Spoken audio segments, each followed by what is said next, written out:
Okay, suddenly I'm nervous. Quiet. Am I too loud? No, okay.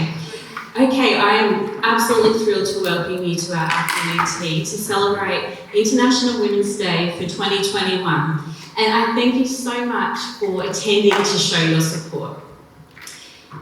I'm Maria Rainey, and I'm your host for today. I'm a leadership development specialist, and I'm also a life coach and advocate for women, and I'm a survivor of domestic violence. And you might notice my t-shirt, I can't see why, feminist. Yep, that's exactly how I describe myself, as a very passionate feminist. And for me, this means that I believe women and men should have equal rights and opportunities, and it's as simple as that.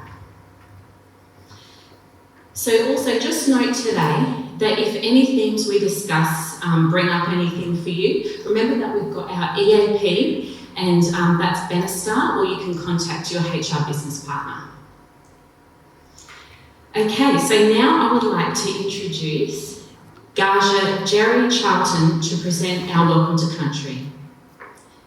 Gaja Kerry is an elder and traditional owner from Yarrawal Country and neighbouring Gubbi Gubbi Country, and through her grandmother has Wollongumma from North Queensland. From a large Guri family residing in coastal and wider Brisbane, Gaja Kerry is a devoted mother, grandmother and great-grandmother.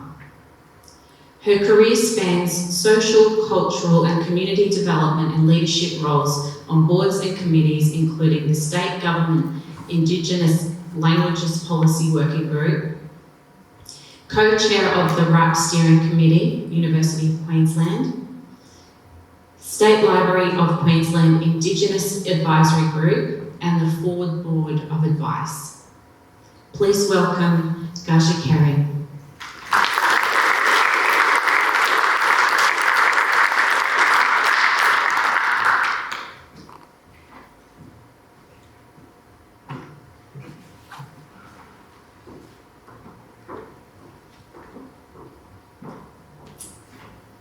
Thank you, Maria. You did really well. Well, I'd like to say Yawa Yungan, Nyambali. Friendly greetings all, and Marumba Beran, good day. And I've got a challenge for you. I'm going to teach you how to say those words and see if you can incorporate that into your daily life. Marumba means good. So Marumba Downs, up on the way to the coast, everyone knows Marumba Downs. Marumba, good. And one of our ancestors told Tom Petrie, you know, when Tom Petrie said, where do you think I should put my property and homestead? And the ancestor, who was a little bit biased because he was from Northern towards Gubbi Gubbi country, said, oh, Marumba, yeah, good place, Tom. And so Tom Petrie set up the Marumba homestead. Although over time it turned into Marumba. I think they had a lot of rumbles. And it was a haven for a lot of our people in those days as well. So very significant place for us. So are you going to be challenged? Okay. So I'll say it and then you have a go after me. So Yawa Yungan. Easy. I'll say it again. Yawa Yungan. Great. Marumba. Ngunyunyubu. So the N is a NG. Okay. And when you say singing, or say singing, where's your tongue? That's where you started. Singing. So get your tongue up there, flattened out across the palate. So now say ngun, ru, bo. So ngunyu, Nubu, Ngunyu, Nubu. Very good. Numbly and Baron. So you've just said friendly greetings, good day, and friendly greetings and good day all. So we might say together, right? Ready? Yawa Yuingen. Nubu. Baron. Nyambali. Very good. You're speaking Aboriginal language every day, and just a little stone's throw away is somewhere. Do you know where it is that I'm talking about? There's the name of a place. It's slightly distorted, but Indrapilli, place of leeches, or gully where lots of leeches are. Nindira for leeches, and Pili for gully, or little creek, Indrapilli. Tuwong, so you're right around here, Tuwong. And you also know do you all know the botanical gardens here, Tuwong? So what's the mountain you're driving up towards? Mount Kuta. And my great-great-great-grandfather was the one who gave those names to the Lands Department.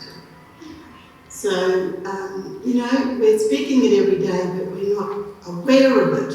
But when you start to speak it, so I will type these words and send them to Maria and Rowena so that you can start saying, Marumba Baron, Nyambali. Hi friend. And it starts getting us, raises a bit of a consciousness, but it also gets us thinking about the rest of the lingo. And then you can all go out and buy my handbook and 10 of your friends. But they're not, getting ready to reprint, so we haven't read them. But this, I'm involved in repatriation of our language and culture and our people.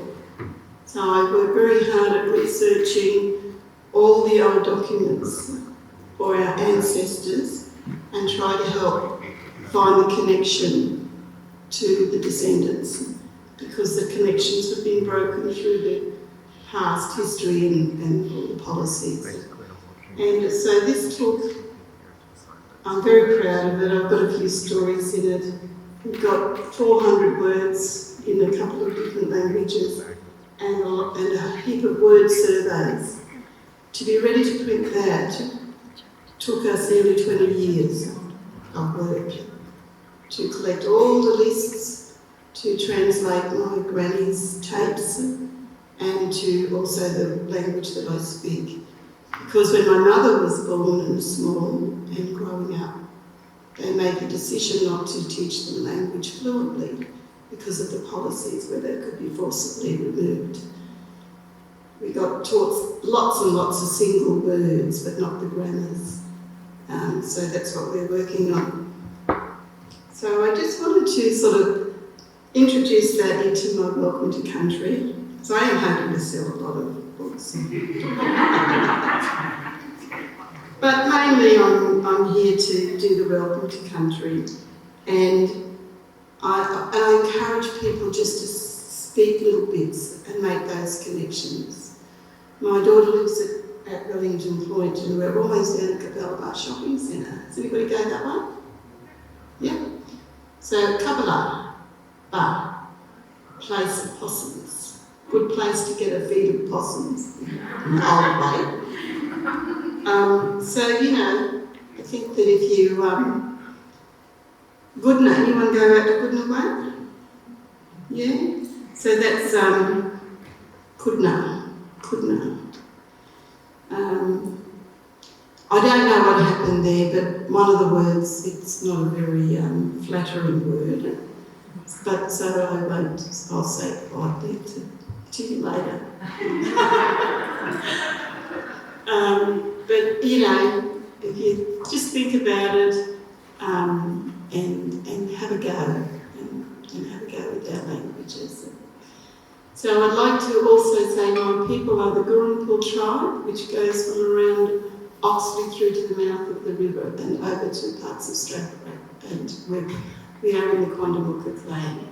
And that's on my East Yagara side. And then on my West Yagara side, we then go from around the Goodna area up to Ipswich. And Yagara country starts at southwest of the Great Dividing Range, and it goes along the Logan towards the bay, up to the Pine River, and then inland west, bordering Gubbi Gubbi country, Jinnabara country, and then it meets back at Waka Waka country. So I'd like to acknowledge all my ancestors and those ancient neighbours, because we all, you know, just as we do today, we moved across different countries, we worked, we traded, we married into, we celebrated, we had festivals on each other's countries, and we're still doing that today. So,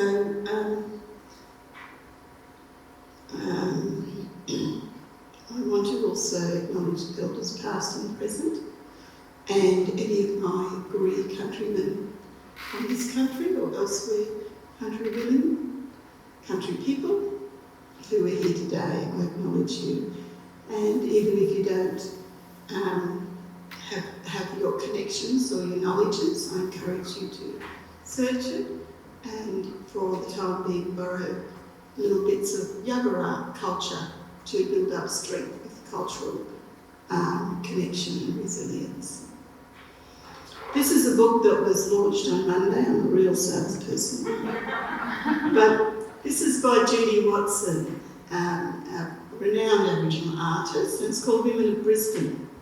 And there's about 150 women listed in here, and their names are listed in permanent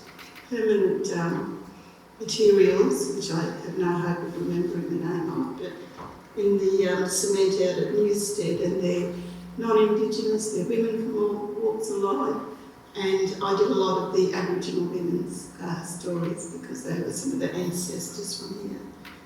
But I thought this was beautiful that we had it launched ready for International Women's Day, and some of the stories are stories of women who challenged and who looked out for each other and made a mark, and so we've got their mark permanently in the cement.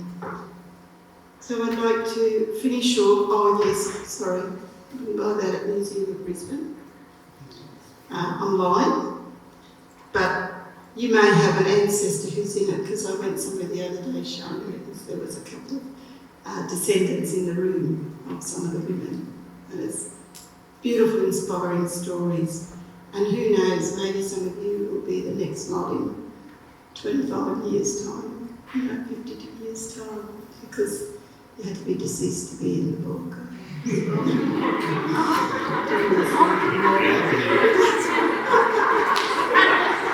So anyway, Vibalka, Nariba Bing, Wunyawe Ganiba Niba Marumba, Niba Nuru Dagainya, Guri Verin Nyambali, Vibalka, Yagara Jarana. May our great Creator bless each of you and keep you safe as you walk and work and celebrate and be on Yagara country. Welcome to Yagara country. Thank you.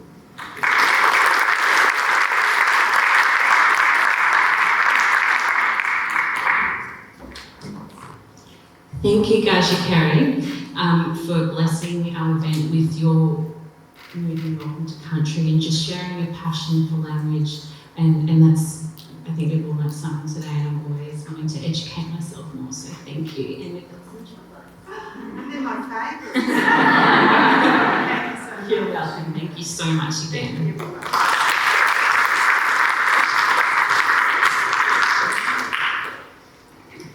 Okay, so before we go to our panel discussion, I'd like to share a little more about why we're gathered here today. International Women's Day, which was on Monday, March the 8th, is a global day celebrating the social, cultural, political achievements of women. The day also marks a call for action for accelerating gender parity. The day has occurred for well over a century, with the first International Women's Day gathering in 1911, supported by over 1 million people in Europe. Today, International Women's Day belongs to all groups across the world collectively. The path to women's equality has been long and challenging throughout history. It started in the late 1800s, where women activists fought hard for equality. The focus was largely on securing the right to vote and equal pay for equal work. These two issues, women's voice and participation in government and the pay gender gap, largely remain key priorities over a century later. We have come a long way. Whereas once women couldn't vote, we're now leading countries. While we once faced restrictions on where we worked, we're now running organisations. In countries such as Australia, we have rights our grandmothers and great-grandmothers could only have dreamed about. But we still don't have complete equality. And we deserve this. Because being anything less than equal, all of us humans, anything less is just not good enough. And the majority of the world's women aren't anywhere near as close to that goal as we are in Australia. So in Australia, a few stats. Only one of the 25 CEOs appointed to lead ASX 200 organisations in the last year have been female. While women comprise of around 47% of all employees in Australia, we are taking home an average of $253 less than men every week, making the national gender gap 14%, a figure that has remained similar for the past 20 years. At the current rate of change, it is estimated to take 100 years to achieve gender equality. And so the global theme this year is choose to challenge, because from challenge comes change. And this is not about creating conflict or an us and them mindset separating men and women. I invite you to think of this theme as challenging our societal norms, challenging your own bias, beliefs and actions, and challenging the reality of inequity, because for men as well as women are impacted by inequality and gender bias. You only have to look at suicide rates of men and consider the unrealistic stereotype of what it means to be a man to know this. We can all choose to challenge together. For decades, women have advocated for equal rights, but without everyone's support, equality will not be achieved any earlier than the 100 years that is currently estimated. I'm now going to play a short video that demonstrates the impacts right here in Australia, and a little warning that there could be triggers for anybody who has been affected by violence. Not that it's just a warning.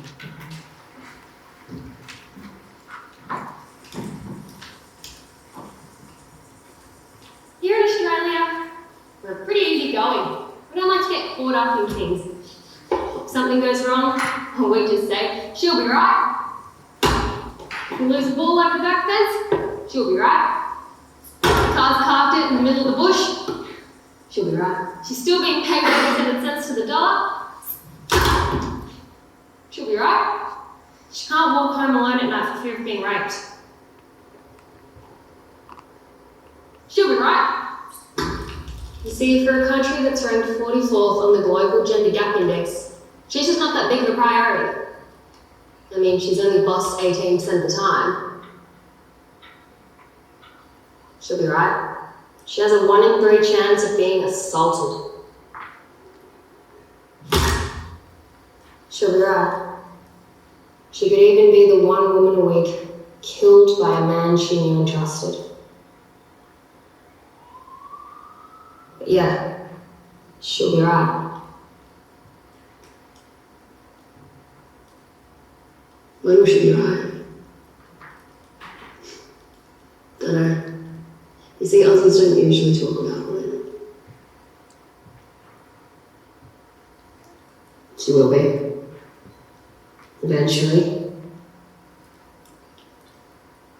Right?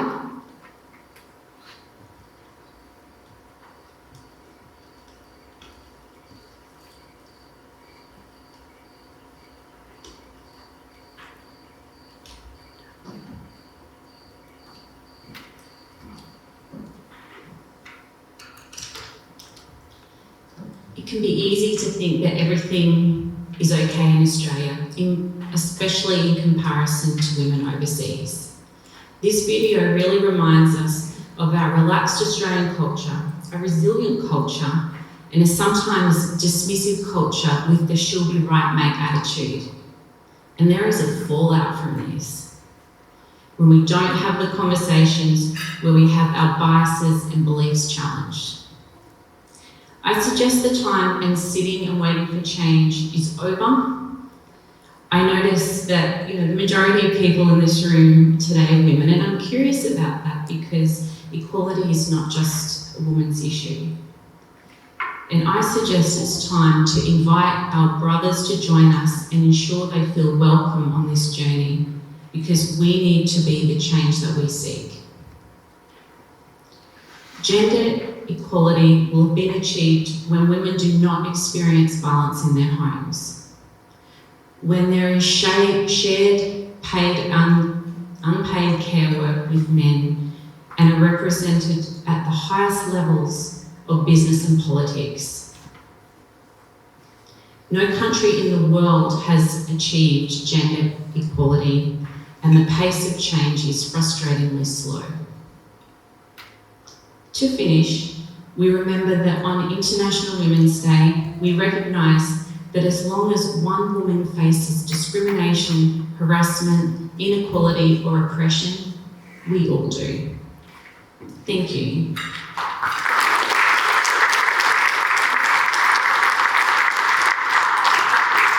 Okay, thank you so much to both Maria and Gaja Carey for that. Andrew, would you mind just flicking the slide over for me? We're going to start transitioning into the panel discussion, so would I invite our panellists to please make their way to the stage. While they're doing that and getting ready, can I get everyone to grab their phones out, please? And I want you to go to www.menti.com. It's just that URL at the top. We're going to do something a little bit different today throughout this panel discussion. I'm going to do a bit of integrated technology. So once you get to that website, I want you to enter that 8-digit code. That will take you to a mini quiz.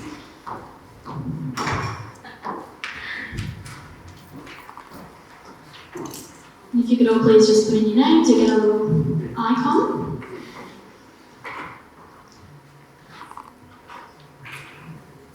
Is everyone all ready to go? So it's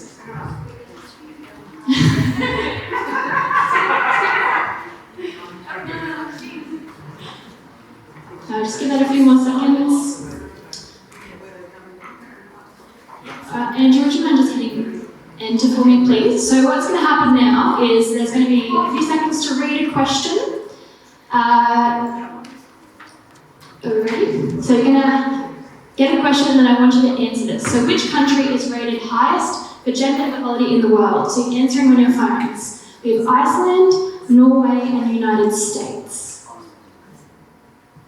Highest for gender equality in the world. 15 seconds. Everyone has voted. Ooh, it was in fact Iceland. So congrats to all of those. So Norway is actually second in the world, and then the United States is actually 53rd in the world. So that's, if you're listening to the video, it's 44th is Australia, we prefer the United States, so that's interesting. Which one? And just one more thing before we start. Ooh, congratulations to Skids for being the fastest person. Sorry. It's time. Congrats.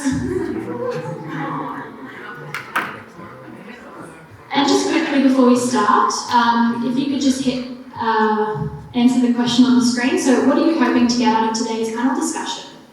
What are you most excited to see? And then once you enter that, it'll actually come up on the screen so you get to see all your answers. To hear people's stories, that's a good one. Ways forward, ideas, inspiration. Reflection from the panel, innovative ideas moving forward, women to share, information and education, all great answers. Thank you so much, guys.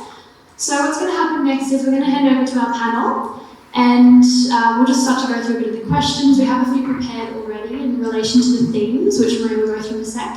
But we'll also have a live Q&A open towards the end. So if you guys do have any questions that come up throughout the panel, if you pop them through when the slide comes up, you'll be able to see it up here and we'll be able to answer the questions at the end. Okay? Amazing. So I'm going to hand over to Maria now. Thank you so much, our wonderful panelists. Thanks so much, Sally. Thank you. Okay, and so now what you've all been waiting for, to hear from our amazing panel. So we have, I'll start with Tammy. Tammy Wallace is our Strategic Manager, Engagement and Inclusion, CYF. Tammy is an Aboriginal woman from Durable Country in North Queensland. We have Darren Hammond, General Manager, Risk and Assurance, and Darren actually only started with us week 14, did you say? Yeah, there you go. Jodie McAloney, our Director of People and Culture. And we have Richard D. Hurst, our Seniors Care Director. So thank you so much. Let's give them a little clap and some encouragement. So the questions for our panel are going to be focused on 3 sub-themes. The first one is choose to challenge gender bias and inequality, seek out and celebrate women's achievements, and collectively we can all help create an inclusive world. So we're actually going to have 15 minutes per theme. Zali's going to give us a little heads up. If we start talking too much, then for time, we'll move on to the next. Is that okay with you guys? Yeah. Excellent. Okay, so our first question, and I'm going to ask each of you to answer this one briefly, is what does choose to challenge mean to you? I assume I'm going first because You don't have to, but do you guys want me to go first? Choose to challenge. I guess it means everything to me.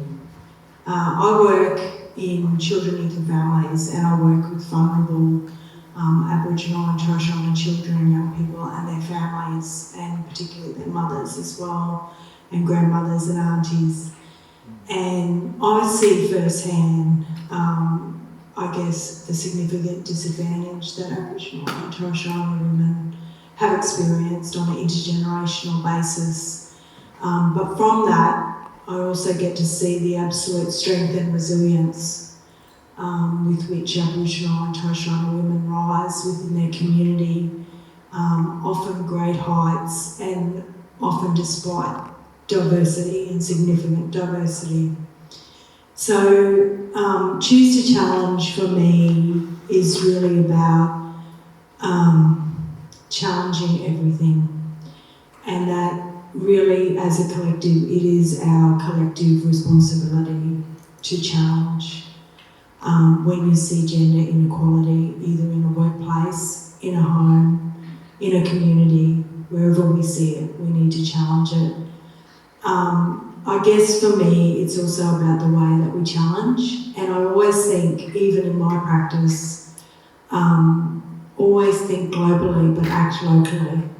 Actions always speak louder than words, so we always need to act when we see these inequalities happening. And nobody's going to be able to change the world, but we can definitely change someone's life one day at a time. And I think that the other thing for me is that we should never accept the status quo. So when good people do nothing, then evil will prevail.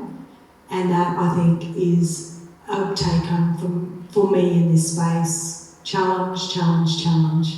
Yeah. I love that. Thank you so much, Tammy. Such wise and beautiful words.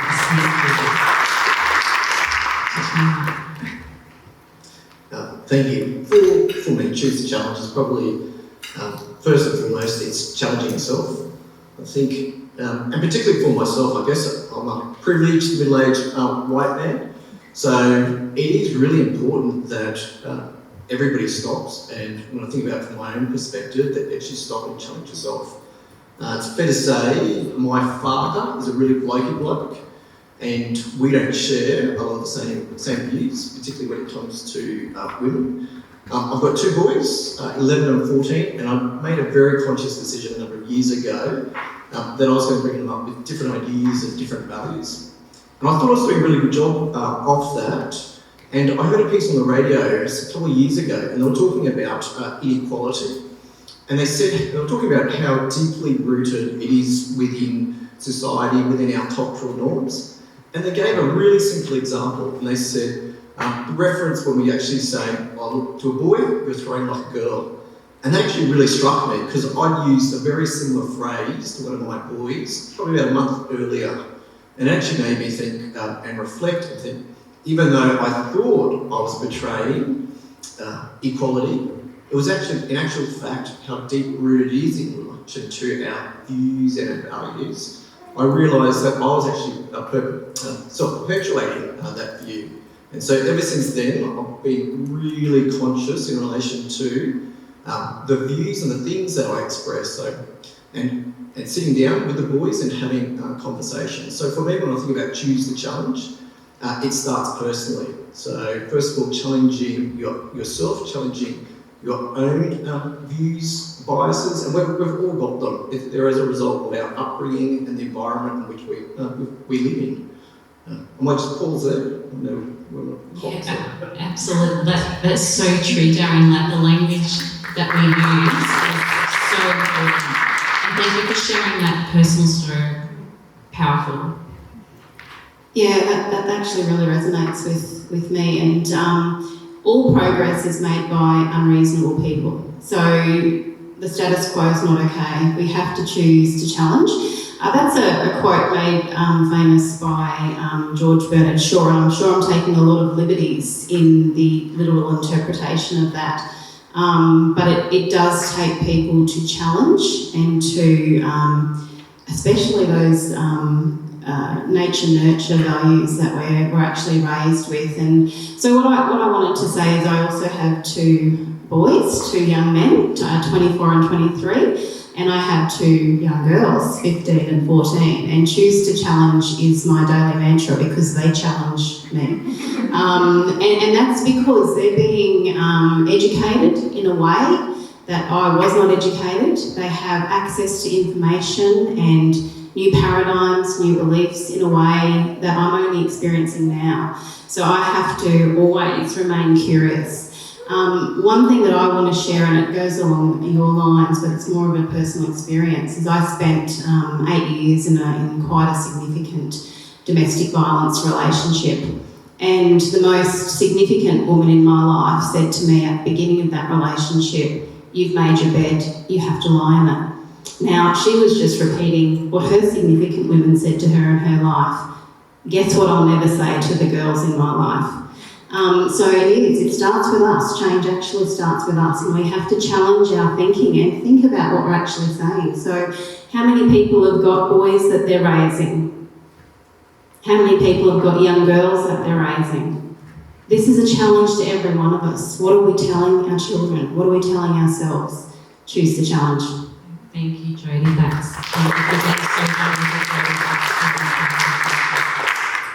so So I have what I call my 30% rule, is that in a role, I have to be uncomfortable at least 30% of the time. So the fact that Michael Brand would like me and my team to deliver a $13 million surplus next year doesn't make me uncomfortable. So the discomfort comes from challenging and pushing those boundaries and putting myself in situations where I learn and grow. And so for me, Choose to Challenge is kind of something I do, like many of the panel, on an ongoing basis in my life. And like a number of the stories you've heard, I've got a 25-year-old daughter. And just last night, driving home, I was talking to her about challenging her own models about how she views herself and her worth and her value in the role that she's doing. And the other end of the spectrum, I have a 17-year-old son who is in one of those private schools in Sydney that forms part of that petition around consent that has hit the headlines in the last fortnight. And having conversations with him around how he views women, and not just his mother and his sister, but all the significant relationships, and being very proud when he talks about calling out some of his friends and in some of that language, because I think that's where the challenge comes from. If we see something that is not acceptable, is respectfully calling that out and challenging it. So yeah, my team will tell you that I spend a lot of time challenging, and I like to think that that's not just for the sake of challenge. It's about holding up a mirror so people can evaluate their behaviour and their responses and say, is there a better way to do that? And I think moments like this allow us to view women in this light, to say, what are we doing to challenge the status quo and make a better world? Beautiful, thank you so much. Okay, this question is for Jodie to start off with. Given Churches of Christ in Queensland is reflective of the Australian community, and we know inequality and gender bias exists, can you think of ways that it might play out in our organisation, and what steps might we be doing to improve this? Yeah, so not unlike many Australian workplaces, we have a gender pay gap. So I think for us, it's really seeking to understand. We've made some really good improvements in our gender pay gap, but it's really complex. So a lot of people think that that's a really simple thing that can be solved. It's taken 100 years to get where we are. It's going to take another 100 years if we continue at the same growth rate. But it's actually really a complex report. And more than just a report, we have to use it as a question. So for me, I know that the dialogue is active and alive across the executive and with the board. I've had the pleasure of being able to present on our gender pay gap to the board. And we are really at a seeking to understand stage. What we need to do and what we have done is improve our workplace flexibility for men and for women.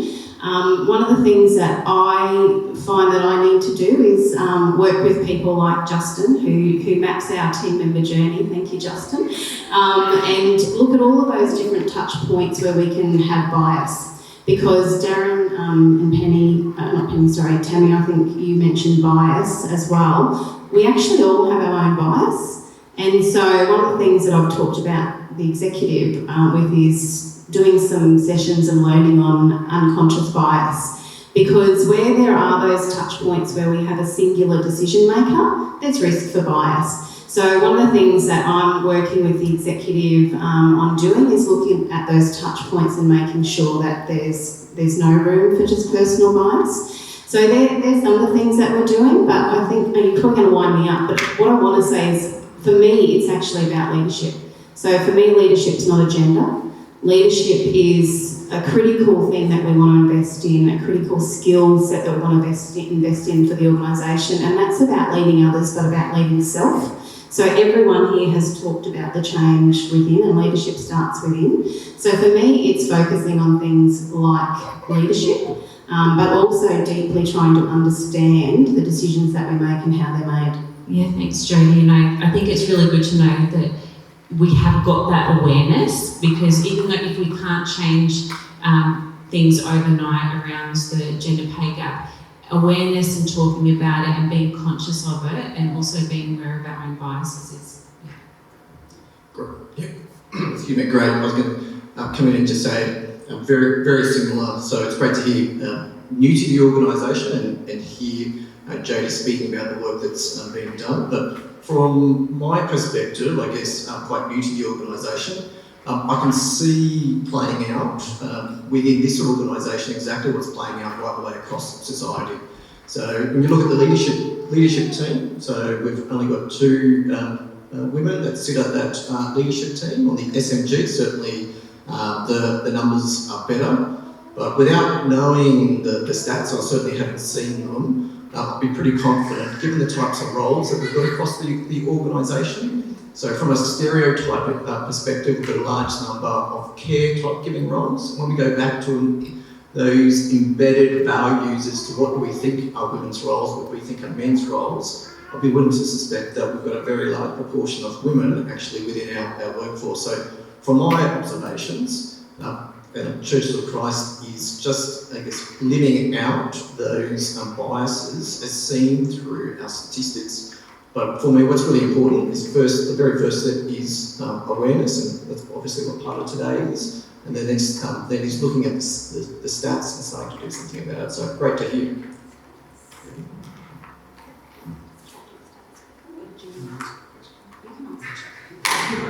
Which you can answer with stats. So today I passed my probation, the boss said. So, but I've never asked the question, because I talked about the executive team, and I think that's a fair observation looking in as you look around that table. I'm the latest executive. Maybe I'll ask the question, there must have been a group of people that applied. What was the gender mix in that group? Yeah, so I can answer that because I've had the privilege of being on the panel. So congratulations. Gary didn't listen to my advice again.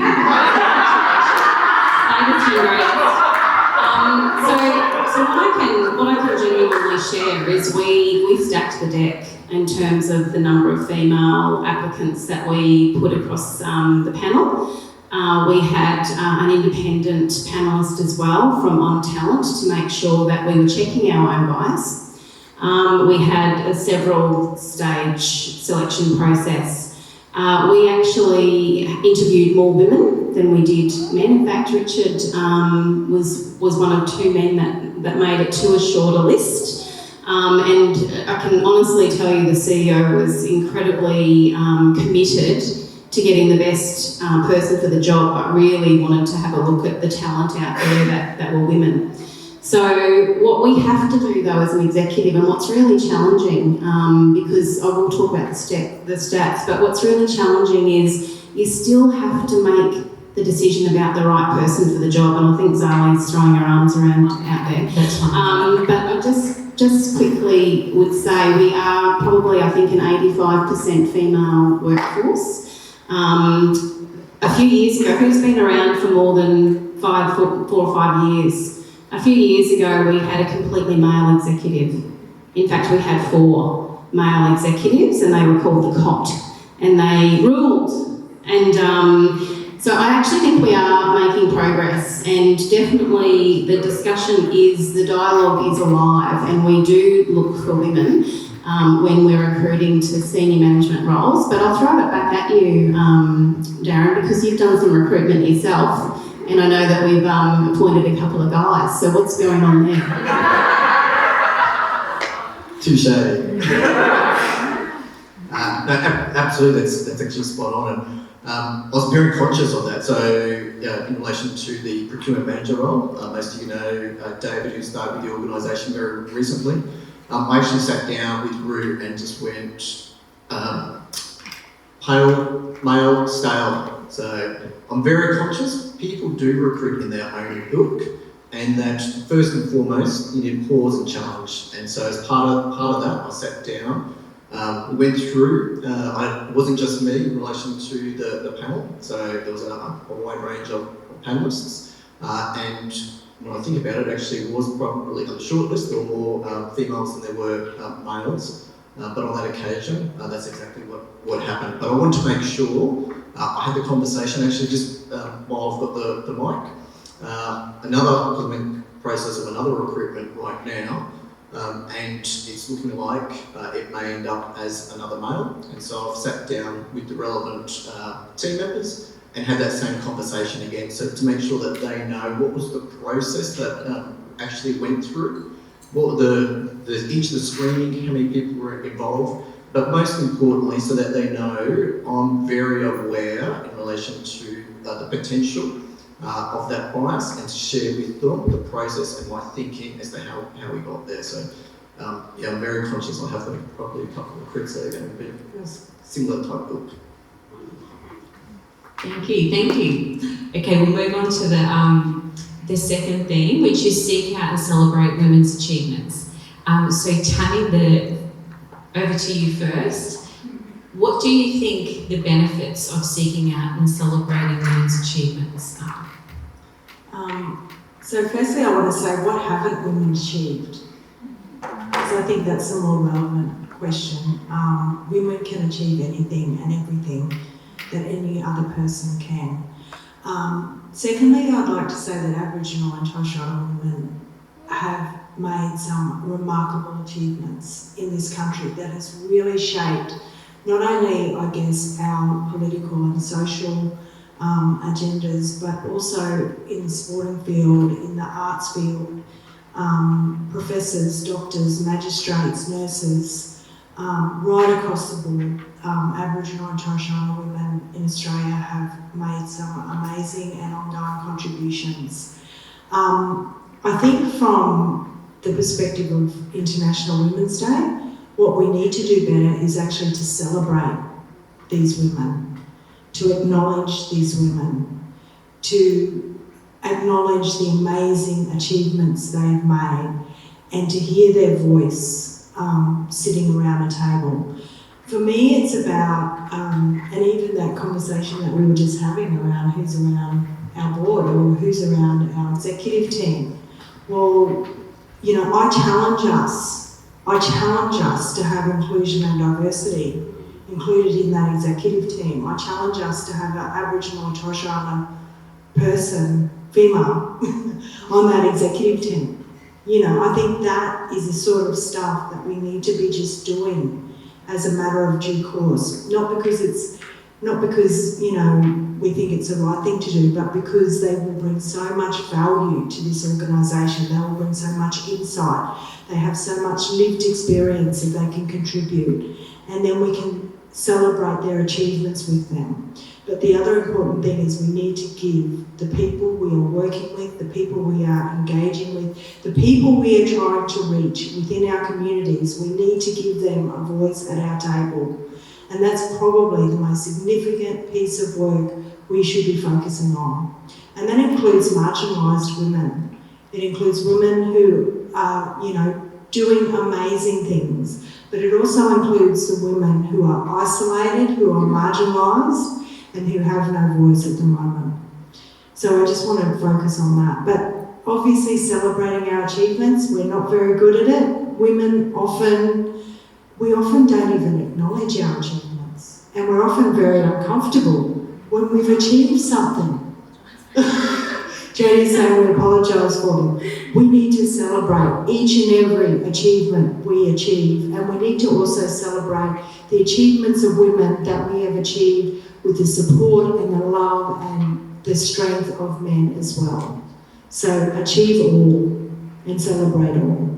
Thank you. Thank you.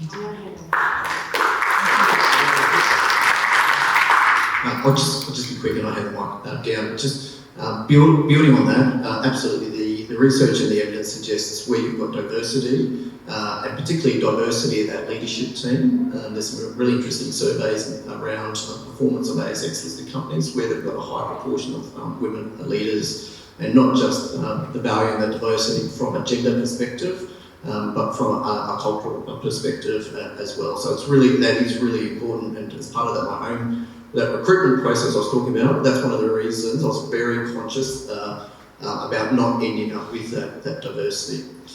Just keep moving in relation to achievements and why we need to celebrate it. For me, it's several-fold. I think International Women's Day, first of all, it's achieving all the success in getting to where we are today. There's been so much work, blood, sweat and tears to get to where we are, but at the same time it's a recognition that there's so much more yet to be done to really move forward. It's a bit scary when you see those projections. That's going to be another 100 years before we get to where we should be today. And then the last part for me is the celebration around there is so much work that doesn't get recognised. So women make an enormous contribution when we think about to the economy, to society, to science, to all attributes and all parts of society. Whereas in actual fact, we don't provide the same recognition and we don't celebrate those wins. So it's really important to stop, recognise that, and actually to celebrate those achievements. Yeah, I just thank you both for talking about that. And celebrating success is just a critical element of all leadership as well. But women, we need to feel good about what we do. So when we say success and achievement, often people think of the big bang stuff, you know, the world-breaking things, you know, and then it's okay to celebrate that. But I take Tammy's point, achievement for a woman might just be surviving. And that should be celebrated too. So I think we have some connotations to the word achievement in terms of what does that actually mean. So women, you're strong. We need our men to be strong with us, and side by side we should be celebrating all progress forward and remembering that all progress is made by unreasonable people. Thanks, Jodie. Richard, still on the same topic. Sure you don't want the mic there? I would have picked you for a mic. You're showing up. Richard, what are you doing as a leader to progress the success of women and celebrate their achievements? I struggled with this question because my direct report team are all fantastic, wonderful women.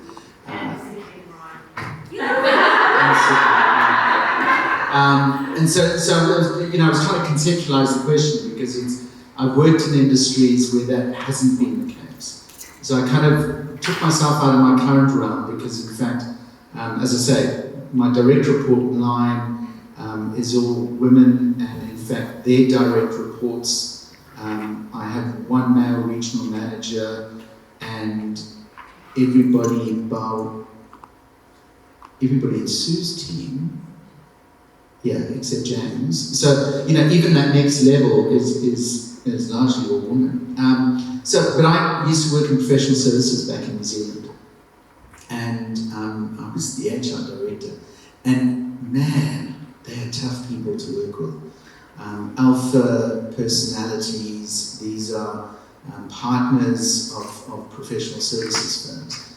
And in that context, it was helping women find their space, because I think it's often a mark of those types of organisations where you have a predominant profile. I wouldn't even say a gender profile, but a predominant profile, and it was that sense of less. So if you're not in that profile, there's somehow less. And I think that the challenge is really about giving people courage, giving people confidence, and creating a safe environment where you find those champions who affirm that success, affirm that, celebrate it. And then what you then start doing is recalibrating the norm. And I think that is the challenge for all of us. And even for me, I mean, it's not saying, oh, well, we're kind of okay because we've got all these awesome female leaders. That's not the point. The point is, what is my role in parts of society and in organisations that I work in to go, well, what are you doing? And some of that is modelling. Some of it is celebrating. Sophie yesterday asked me, so I want to take a photo of you with a sign. And the sign said, I will celebrate women's achievements. So I took a thick Sharpie and crossed out will, because that sounded aspirational. And so I celebrate women's achievements. And I think that's the key thing, is that we just need to weave it in and to give people confidence and space to own that. So even the small victories, giving people the chance to celebrate that, and by doing so, then recalibrating the normative accepted behaviour. And ironically, the other day on LinkedIn, I saw a post pop up, and I thought the managing partner of Ernst & Young in New Zealand is one of those female managers who we brought in as a graduate, and well, she was a third year when I started. And in my time there, we moved her into those positions. And now she's the managing partner of Ernst & Young. And I go, yeah, some of that must have taken root, but it's about what's in your circle to then celebrate and recalibrate. Exactly. Thank you, Richard. That's awesome. That's such a cool story. And I only saw this morning the picture of you up on one of the screens with the and from a distance, I'm like, what's it crossed out? And then I went over and I was like, yes, go Richard. Okay, so we've come to our final 15 minutes, and there's one question that I'm going to ask you, Darren, to start with. So, and then we're going to start opening up any questions that you have. And it's, Darren, how do we continue this theme of choosing to challenge, throughout the year?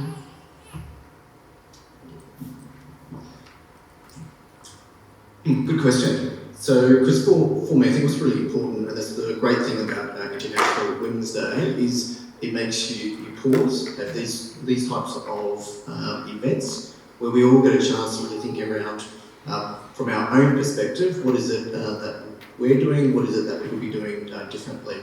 So when I think about that, what can we do throughout the year? Certainly from a personal perspective, it's trying to make sure the conversation keeps continuing and just doesn't stop after today.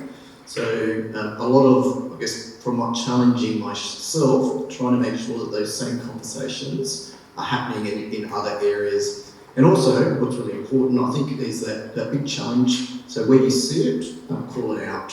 So the behaviour that you get is the one that you're willing to walk past. And if we're all willing to walk past it, when we see it and we don't call it out, that's what we get. So what's really important about keeping it going is certainly the ongoing challenge of ourselves and all of us having the courage to speak up when we see it not happening.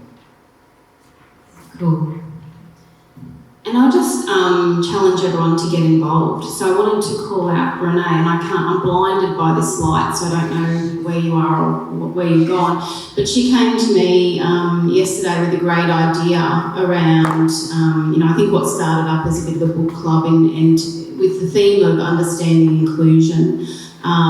You don't need to wait for one of us executive leaders to come up with the ideas, because we actually rely on you to come up with the ideas. I would just say get involved. So you don't need permission to get together and work out ways that we can have a more inclusive workforce. In fact, we're really keen for your ideas. I'm going to give our way a plug. We've put information in your hand and we want to get information back from you. So if you've got ideas around what you're seeing in the workplace and how to make a difference around inclusion, because I take your point, Tammy, and that is it's not just about getting women in the conversation, it's diversity at all levels, age, experience, gender, race, everything, because our younger people will be the difference, and the more that we actually also look to have diversity around the generations within the workforce, and soon we're going to have so many different generations in the workforce, that will be a wave of change. And I challenge you as an individual, change doesn't happen outwardly, it happens inwardly. So get involved. I was just giving you a kudos, Renee, around your idea to get people involved in what was a book club, but then became a bit more of a group focused on how to understand inclusion. Yeah, so good on you, and Renee, I'll put that out at some point, and just get involved. Early next week, Renee, we're going to get some comms out. Yes. Yes. So watch this space. We're still being creative. So I think the key thing is intent and being consistent in it. So back in South Africa, post-independence, the government mandated quotas, both of race and gender. And I was in a role where I was responsible for management development, but every year we reported to the government, and that wasn't getting sufficient movement. So each year you had to set targets and report on the targets. And so they then said to organisations, well, if you want to be involved in government contracting, and we were a hotel group, you need to make sure that all your supply chain have set targets, and they need to report to you that they've achieved their targets, and that becomes a line in your reporting up.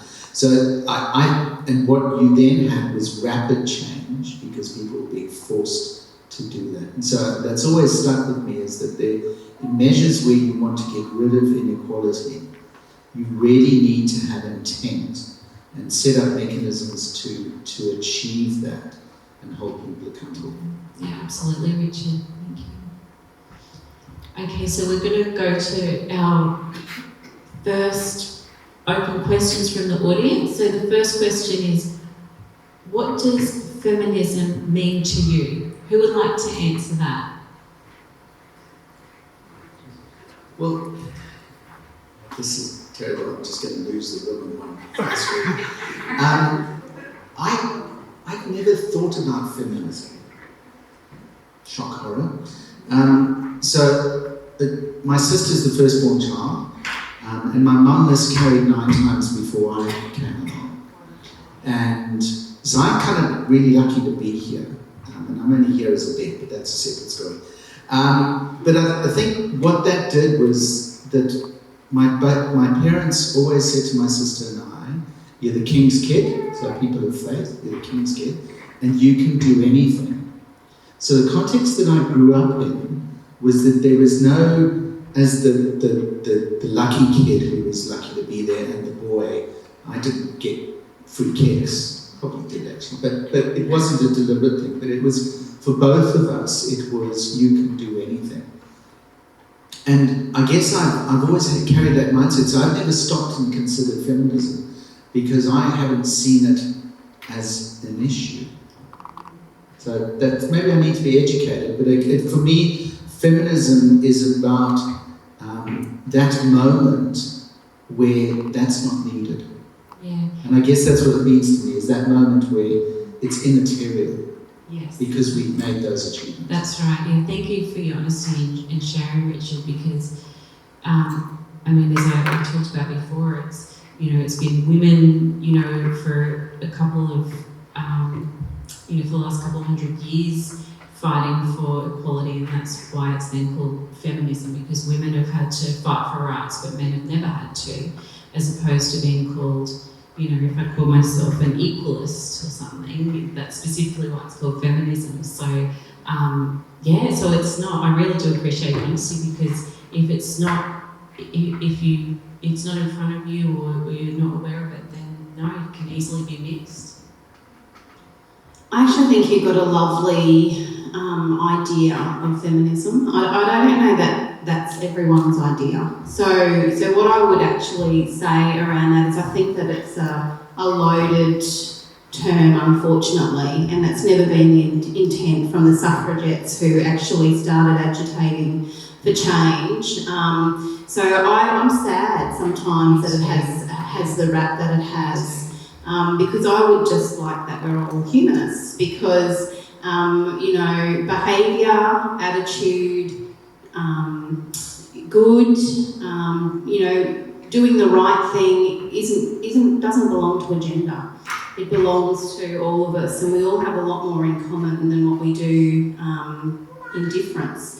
So we are all flesh and blood, and we all can experience every value and every emotion. So for me, if I take your belief in what feminists are for you, then I think that that's really lovely, and it's a place of value and equality. But I get concerned about the term because it's not always portrayed that way. It really, and that is really sad for me, because the actual definition, which is a little longer than what I'd said, but it is genuinely about being equal. And and it is really disappointing that, the term gets misused and gets called around so much that even women don't want to be called feminists. And so that's why, I bought a t-shirt and I want to say it's just about being equal, and that's it. And it's not about not wearing a bra and not shaving an armpit, or that kind of view. It's feminism is about choice for women. Do you want to do what you want to do? Be who you want to be. Okay, sorry, Zali's working out. Okay, so we've got one. Is this our last question, Zali? No, we can do a few more. Okay. How and what will you do to encourage a diverse group of women to be your next leaders? Who would like to take that one? So I'll commit to keeping the dialogue alive, and all those things I said in the beginning that I think we actually are trying to do as an employer. We're definitely not in the executive intentionally not trying to fix what is perceived as our gender equity issue at the very senior leadership level. So for me, it's about the uplift of everyone and the education. One of the things that I actually copped some criticism for is when we went to the Women in Leadership conference in Brisbane in December, we had a group of 5 people that we could take to that conference, and I made sure that we took one of our men with us, because it's okay to have the conversation together as women. It's fantastic, and women should definitely support women. But if we don't bring our men along with us and actually help them to hear the stories, to understand the challenges, to have the learning, then I think it will take us that 100 years. So we have to be really intentional about including these types of discussions, statistics in our leadership development programs, as much for our men as it is for uplifting our women. Absolutely, absolutely. We 100% need to bring men along on the journey to, reduce that. It can be reduced to 10 years. So I just also wanted to comment on feminism and what feminism is to me. And I know a little bit about disadvantage and, I guess, oppression. And I feel like feminism is a human rights movement in a nutshell. And it's the reason I can align so well with feminist movement is around my understanding and my lived experience in being an Aboriginal person within Queensland society, and what that's meant for a stolen generation, and the impact of, I guess, government policy and oppression of a identifiable culture in this country. In terms of the organisation can include women at all levels of management, for me this is just such a no-brainer for this organisation particularly. And I think that the reason that I say it's a no-brainer for this organisation is that our core belief system is around unconditional love and good stewardship and working with integrity and embracing and empowering all people, no matter where they're from or who they are. And I think that if we are really committed to those faith-based, commitments, then we actually have to act on that.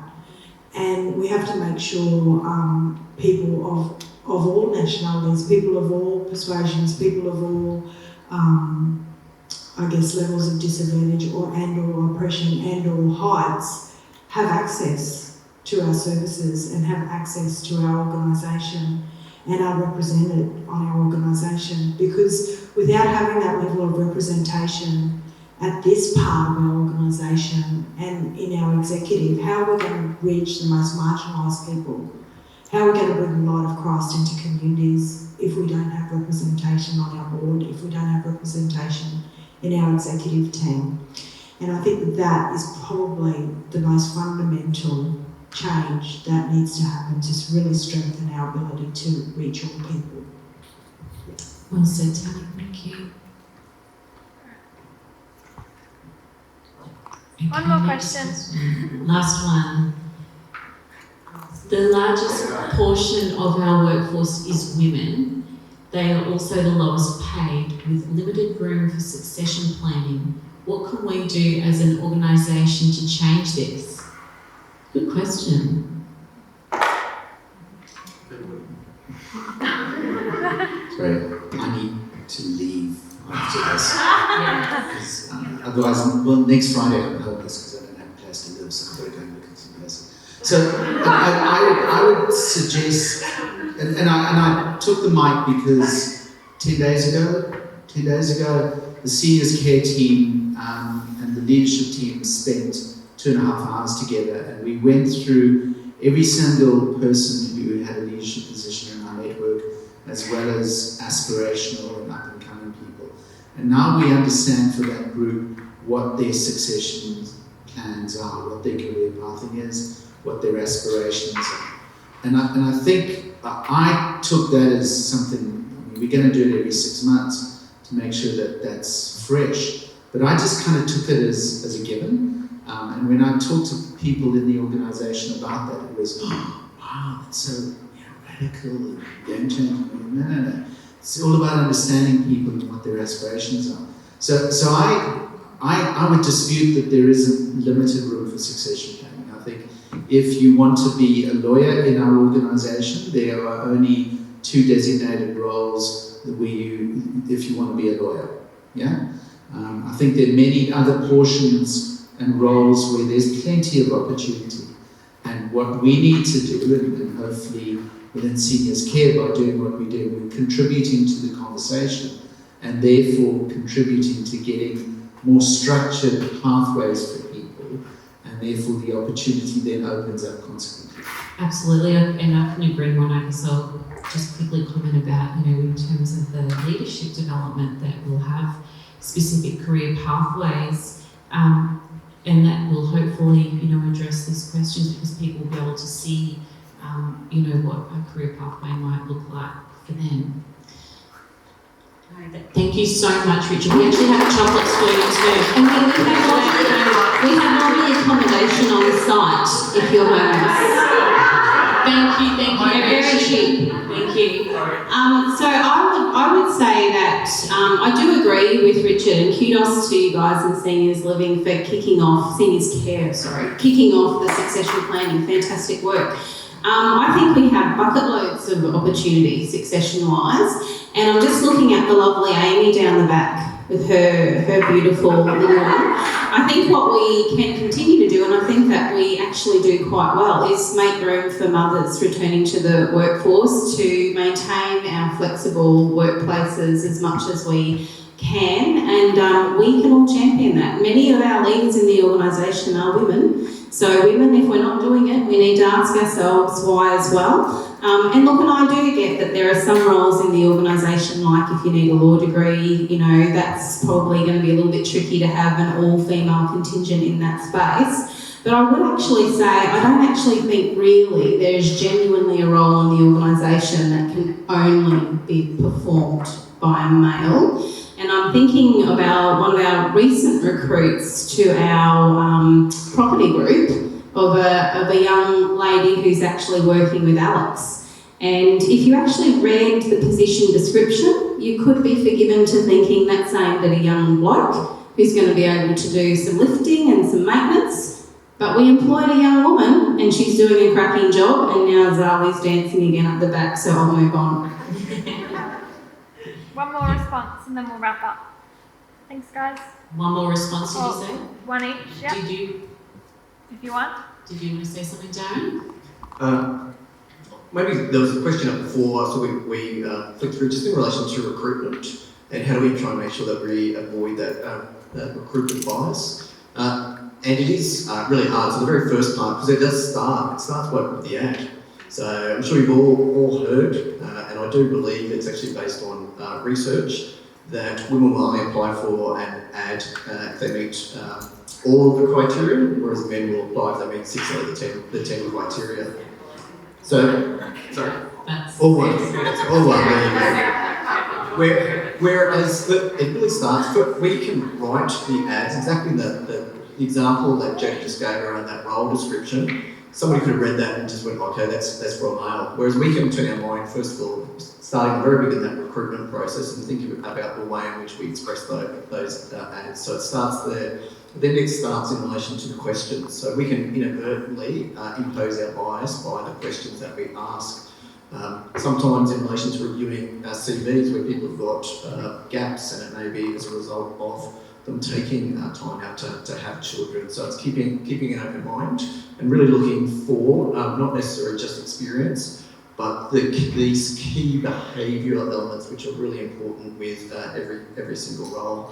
And then recognising that we've all got self-biases and as a result that include others as part of your recruitment process as well, so you get a collective view around the capability of somebody. Well said, Darren, thank you. And Zali, is this our last question? Closing remarks now. Thank you. Like if you just want to finish. Okay, we're out of time. Thank you, sorry. Okay, well, thank you so much to all of you.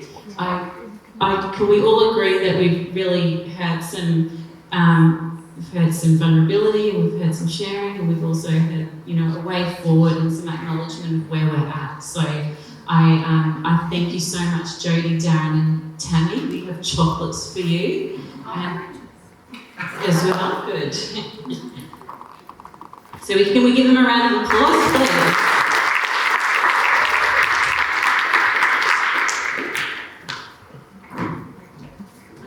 Okay, yeah, you can. Yeah, you're released. You're free.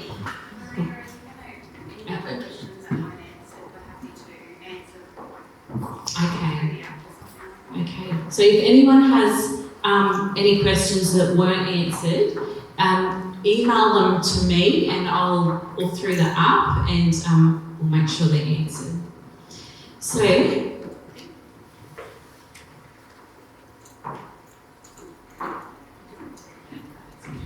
Okay, so because I'm a coach and I love questions, and I can't not ask us to do a little reflection piece now, I'd love to spend 5 minutes considering any new thinking that you might have following our afternoon today, and an action that you might commit to, like something that you might do to choose to challenge the whole year round. So if we can play some music, Zali, and I'm going to give you the 5-minute timer on. I'm going to give you 5 minutes to have a think about it, turn to your neighbour and have a chat.